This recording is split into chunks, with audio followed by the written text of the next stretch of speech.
बैठी बैठी रोती रहती थी, पागलों की तरह देखती रहती थी, सोचती रहती थी। कपिल देव भगवान माँ के पास पहुंचे। माँ, आप क्यों रोती हैं, क्यों नहीं खाना खाती, क्यों स्नान नहीं करती, क्यों श्रृंगार नहीं करती, बताओ तो सही। कि बेटा, किसके लिए मैं श्रृंगार करूं, किसके लिए खाऊं, किसके लिए पहनूं, मेरे जो कुछ थे वो चले गए। जिए बिन दे नदी बिन वारी, तैसे ही नाथ पुरुष बिन नारी। बेटा, जैसे बिना पानी के मछली का जीवन है, जैसे बिना पानी के मछली का जीवन है, वैसे ही बिना पति के नारी का जीवन बताया है। जैसे बिना पानी मछली ज्यादा नहीं जीवित रह सकती, जीते जी मर जाती है, वैसे ही बिना पति के नारी का जीवन है। नक्षत्रम भूषणम चंद्र नारीणाम भूषणम पति। तारों का आभूषण चंद्रमा है, चंद्रमा से तारों की शोभा है, ऐसे ही पति से नारी की शोभा है, नारी का आभूषण पति है।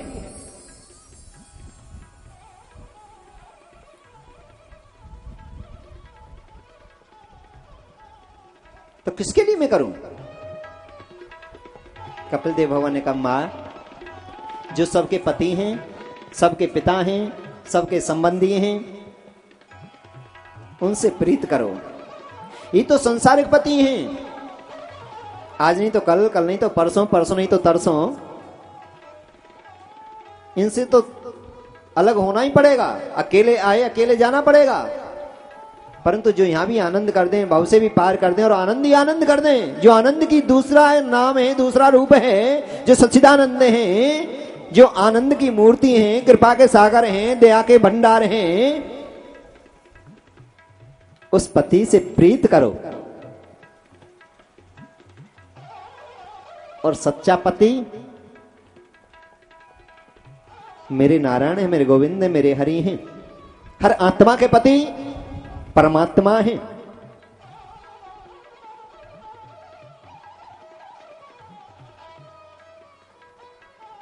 हर आत्मा के पति परमात्मा है, उनसे प्रीत करो, जिससे आनंद ही आनंद हो जाते हैं, मंगल ही मंगल हो जाते हैं। मंगल भवन मंगल हारी, द्रवहु सुदशरथ अजर बिहारी, दीन दयाल विरद संभारी, और हरहु नाथ मम संकट भारी।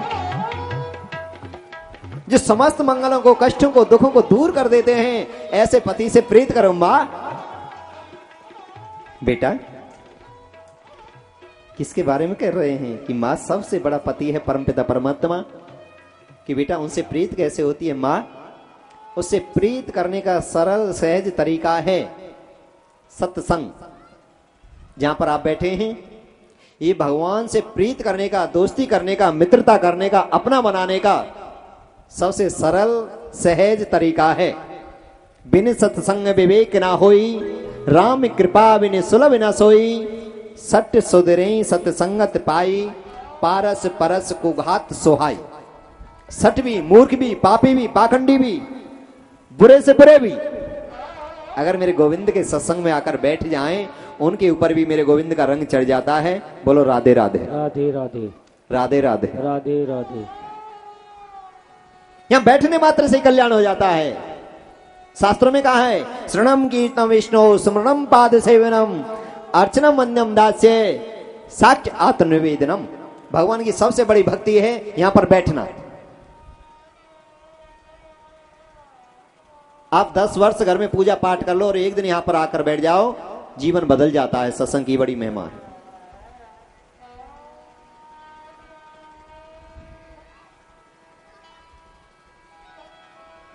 बेटा, मुझे और बताओ उनके बारे में। मां, दूसरा रास्ता है गुरु। सत्संग में जाओगे, गुरु के बारे में पता लगेगी, धर्म के बारे में पता लगेगी, ईश्वर के बारे में पता लगेगी, आत्मज्ञान के बारे में पता लगेगी, संत महिमा के बारे में पता लगेगी, परमात्मा की अनंत लीलाओं के बारे में पता लगेगी यहां बैठने से। मां, दूसरी सीढ़ी है, पहला तो सत्संग और भगवान की भक्ति का दूसरा रास्ता है गुरु। गुरु बिन भवनिधि तरई ना कोई, जो विरंच शंकर समय होई। बिना गुरु के, चाहे शंकर क्यों ना हो, ब्रह्मा क्यों ना हो, इंद्र क्यों ना हो, और तो क्या साक्षात मेरे प्रभु राम को, मेरे भगवान कृष्ण को, ये भी गुरु की शरण में गए। गुरु ने भावु ने दिता रही ना कोई, जो ब्रंच शंकर समोई, चाहे कोई ब्रह्मा शंकर इंद्र जैसा क्यों ना हो, बिना गुरु के बोलो ना उद्धार नहीं होता है। मां गुरु बनाना चाहिए, और गुरु जो कहें उस बात को अटल मानना चाहिए। गुरु के वचन अटल कर मानो, संत समागम कीजिए, रे मन कृष्ण नाम कह लीजिए। अटल विश्वास। मैंने बताया गुरु में, भगवान में, व्रतों में, धर्म में जितना हमारा विश्वास होगा, जितना विश्वास होगा उतना ही उसका ज्यादा प्रभाव होगा, उतनी जल्दी ही। भगवान कहीं दूर नहीं है। कल की कथा में आएगा, प्रहलाद जी से पूछा तेरे भगवान कहां हैं, क्या इस खम्भे में तेरे भगवान हैं? प्रहलाद जी को पूर्ण विश्वास था भगवान कण कण में हैं, हरि व्यापक सर्वत्र समाना, प्रेम ते प्रकट होय में जाना। कण कण में जिनका वास है, कोई सत्ता ऐसी नहीं जहां भगवान ना हो। तो खम्भे से भगवान निकल गए, क्यों? क्योंकि विश्वास था। गुरु में, भगवान में, व्रतों में, धर्म में जितना विश्वास होता है, जाकी रही भावना जैसी, प्रभु मूरत देखी दिन तैसी।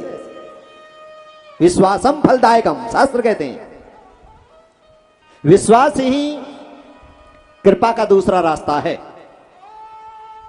विश्वास ही प्रभु कृपा पाने का दूसरा रास्ता, कृपा ही जीवन में आनंद भरने का एक सुगम फल है।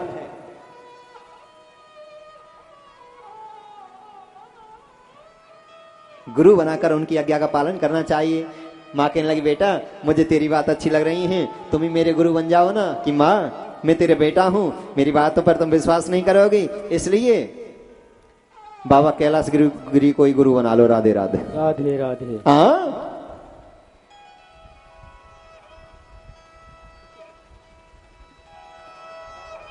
कि नहीं बेटा मैं तुम्हारी बातों पर विश्वास करूंगी। अब मेरा मन थोड़ा थोड़ा तुम्हारी बातों पर लगने लगा है।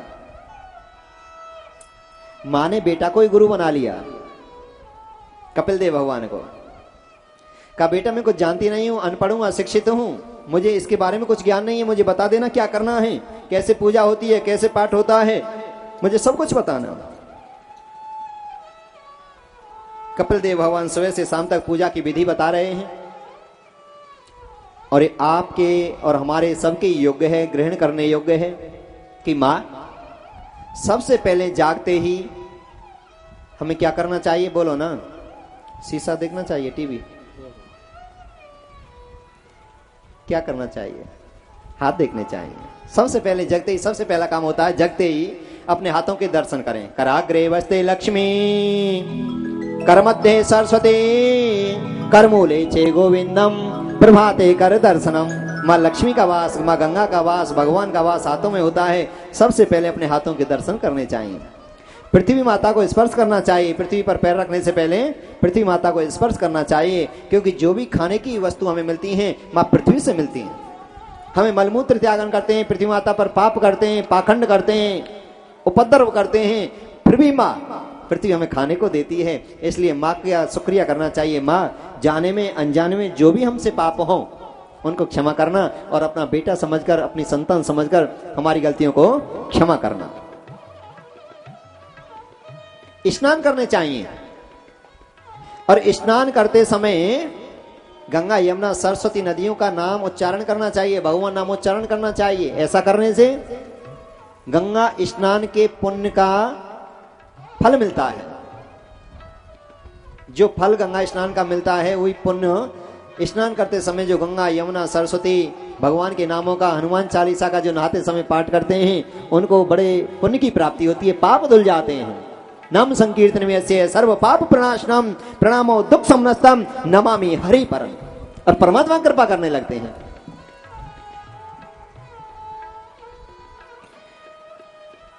मेरे बिहारी जी की फिर स्नान के बाद पूजा अर्चन वंदन करने चाहिए, स्नान कराने चाहिए, भोग लगाना चाहिए, फूलों से सजाना चाहिए, तिलक लगाना चाहिए, जितना भी हो सके कृपा करनी चाहिए, कृपा पानी चाहिए। और 33 करोड़ देवी देवता में 2 ही देव मेरे ऐसे हैं जो सबसे पहले प्रसन्न होते हैं। एक तो मेरे भोलेनाथ सबसे पहले प्रसन्न होते हैं। कोई फूल चढ़ाए तो प्रसन्न, कोई जल चढ़ाए तो प्रसन्न, कोई दूध चढ़ाए तो प्रसन्न, और कोई पत्थर मारे हाँ तो भी प्रसन्न। और ऐसे ही मेरे गोविंद हैं। ये बाल रूप है, लड्डू गोपाल जो हैं, उल्टा सूदा कैसा भी, जैसे बच्चा होता है ना, माँ की गोदी में बच्चा है, चॉकलेट दे दो, टॉफी दे दो, माँ की गोद से भी आ जाता है दूसरे की गोद में। ऐसे मेरे बाल रूप हैं, रूखा सूखा उल्टा सीधा कैसे भी भोग लगा दो। मिश्री है, चनौरी है, फल है, दूध है, दही है, मक्खन है भी नहीं भी है, कैसी भी हो सब कुछ स्वीकार कर लेते हैं। बहुत माता बहन बड़ी डरती हैं, गुरुजी बताते हैं इनकी तो ऐसे पूजा करनी पड़ती है, कहीं साथ जाते हैं साथ लेकर जाना पड़ता है, ऐसे करना पड़ता है, वैसे करना पड़ता है। क्या हम कर सकते हैं? ऐसा कुछ नहीं है। भगवान भाव के भूखे हैं। आप कहीं भी जाओ, एक तुलसी का पत्र भगवान के सामने चढ़ा दो, जब तक पत्र है समस्त पूजा हो जाती है। ये नहीं माखन है तभी भगवान प्रसन्न होते हैं। चनौरी भी चढ़ा दो, मिश्री चढ़ा दो, चीनी है तो चीनी चढ़ा दो, और भी कुछ नहीं तो हाथ जोड़ दो। पुलवा के बिहारी लाल की जय। इतनी सरल, इतनी सहज मेरे लड्डू गोपाल की पूजा और किसी की है ही नहीं। मेरे भोलेनाथ की पूजा और किसी की है ही नहीं। बड़ी सरल है, डरना नहीं चाहिए। ये डरने की चीज नहीं, ये तो धारण करने की चीज है, ये तो सेवा करने की चीज है। मुझे सुन सुन आवत हासी पानी में मीन प्यासे। गोविंद से कोई डरने की बात है? ये तो डर को दूर करते हैं, भय को दूर करते हैं। गुरुजी हम तो कई दिन नहा में ना, फिर पूजा कैसे होगी? अरे ना नहाए मत नहाओ, 4 दिन चले 8 दिन मत नहाओ। मेरे गोविंद तो भाव के भूखे हैं। दूर से ही हाथ जोड़ दो, फिर देखो कितना कल्याण होता है। आनंद ही आनंद ना हो जाए तो कहना राधे राधे राधे राधे। आई समझ में मेरे गोविंद की भक्ति? नहीं आई। अब डरने की नहीं, घर में गोविंद हो, घर में पूजा हो, पाठ हो, उल्टी सीधी कैसी भी हो, ये तो कल्याण ही कल्याण करते हैं। भाई को भाई अनके आलस हो, नाम जपत मंगल दिस दसे हो। और सबसे बड़ी विशेषता ये और बताता हूं, घर में अगर एक भी कोई पूजा करता है वो पूरे कुटुंब का ही कल्याण कर देता है। प्रहलाद जी महाराज राक्षस कुल में जन्म लिया, अकेले पूजा करते थे, अपने 21 पीढ़ियों का कल्याण कर दिया। सारे कुटुंब का कल्याण होता है। जो घर में से एक भी पूजा पाठ करता है, दान करता है, पुण्य करता है, भजन करता है, तीर्थ करता है, वो अपना ही कल्याण नहीं, पूरे वंश का कल्याण करता है। राधे राधे राधे राधे। माँ इस प्रकार गोविंद की पूजा करनी चाहिए, भगवान का कीर्तन करना चाहिए, ओम नमो भगवते वासुदेवाय मंत्र का जाप करना चाहिए। संध्या के समय भगवान का कीर्तन भोग लगाने के बाद भगवान से क्षमा याचना करनी चाहिए। प्रभु जाने में अनजाने में दिन में जो भी हमारे शुभ अशुभ जैसे भी कर्म हुए उनको हम आपके चरणों में अर्पण करते हैं। ये तन आपका है, ये तन विष की वेलरी गुरु अमृत की खान। शीश दिए जो गुरु मिले तो भी सस्ता जान। गुरु कृपा बहुत बड़ी कृपा है, संत कृपा बहुत बड़ी कृपा है। एक बार क्या हुआ, नारद जी महाराज भगवान नारायण के धाम पहुंचे। प्रभु ने पूछा, नारद मृत्युलोक में समाचार सुनाओ कि महाराज बहुत अच्छा मृत्युलोक चल रहा है, संसार बहुत अच्छा चल रहा है। जो भटकता है मैं उसे ज्ञान देता हूं, तुम्हारी भक्ति बताता हूं, तुम्हारे पास आने के रास्ता बताता हूं। और तो क्या नारद जी बोले, प्रभु संसार में मैं हजारों लोगों का गुरु हूं। भगवान मुस्कुराए, नारद जी आप गुरु हैं कि हाँ? आपने कोई गुरु बनाए या नहीं बनाए? भगवान क्या मुझे भी गुरु बनाने की आवश्यकता है? कि नारद, ये तो साधारण मुलाकात है। जब अंतिम समय मेरे पास कोई आता है तो बिना गुरु के नहीं आता। याद रखो, गुरु बिन भव ने देता रही ना कोई, जो ब्रंच शंकर समय होई। जाओ, और गुरु बनाने में देर नहीं करनी चाहिए, भूल नहीं करनी चाहिए। जो हम दान पुण्य तीर्थ यात्रा जप तप ध्यान करते हैं वो तभी सार्थक होता है जब गुरु धारण कर लेते हैं। नारद जी महाराज संसार में आए, अब से ज्यादा गुरु ज्ञानी कोई नहीं मिला है। कहने लगे, प्रभु मेरे से ज्यादा ज्ञानी तो कोई है ही नहीं। भगवान ने कहा, आप बहुत बड़ी गलती कर रहे हैं, आपको ज्ञान का बड़ा अभिमान है। जाओ, कल सवेरे तुम्हें सबसे पहले जो भी मिल जाए उसी को गुरु बना लेना है। नारद जी महाराज बद्र का आश्रम आए, गंगा स्नान के लिए सवेरे जैसे ही चले 4 बजे ब्रह्म मुहूर्त में, इधर से एक मछुआरा मछली पकड़ने के लिए केवट चल रहा था। नारद जी को सबसे पहले वही मिल गया, गुरु जी गुरु जी गुरु जी। अरे भैया मैं गुरु नहीं हूँ, सवेरे के 4 बज रहे हैं, आपको पहचान में नहीं आई है भैया, मैं तो एक केवट हूँ, मला हूँ, मैं तो मछली पकड़ने के लिए जा रहा हूँ। कि नहीं तुम ही मेरे गुरु हैं, तुम ही मेरे गुरु हैं। पैरों में पकड़ कर जकट लिया कि मेरे भगवान ने कहा जो सबसे पहले मिल जाए वही गुरु हैं। उल्टा सूदा जो भगवान का नाम जानते थे उनको दे दिया कि ठीक है इसी से तुम्हारा कल्याण हो जाएगा नारद जी। नारद जी महाराज फिर पहुंचे भगवान के पास। प्रभु बोले नारद गुरु बना लिए? गुरु बनाए नहीं बनाए? नारद जी बोले प्रभु हाँ गुरु तो बना लिए, पर क्या? अरे गुरु बनाकर ही पर लगा रहे हैं, क्या हुआ? नाक मोहन को सुकुड़ने लगे, क्या हुआ बताओ तो सही। कि एक मछुआरा है। भगवान बोले राम राम राम, तुम ही क्या कह रहे हैं? तुम तो और भी बड़े पाप के भागी बन गए। जो गुरु बनाकर गुरु में पर लगाते हैं उन्हें 84 लाख योनि भोगनी पड़ती है, तुमने तो और बड़ा पाप कर लिया। अरे भगवान मुझे बताओ बचाओ, ये तो मुझे पहले ही पता था, तुमने झंझट में पाड़ दिया, अब मेरी मुक्ति कैसे होगी? कि मुझे नहीं पता, मुक्ति का रास्ता भी बताएंगे तो गुरु ही बताएंगे, उनकी शरण में जाओ। क्या अनपढ़ हैं, जानते नहीं है? कि देखो फिर उसी बात को बोल रहे हैं, तुम गुरु की शरण में जाओ तो सही। नारद जी महाराज दौड़े दौड़े आए, गुरु जी क्षमा करो मेरे से थोड़ी गलती हो गई है, मैंने आप में कोई दोष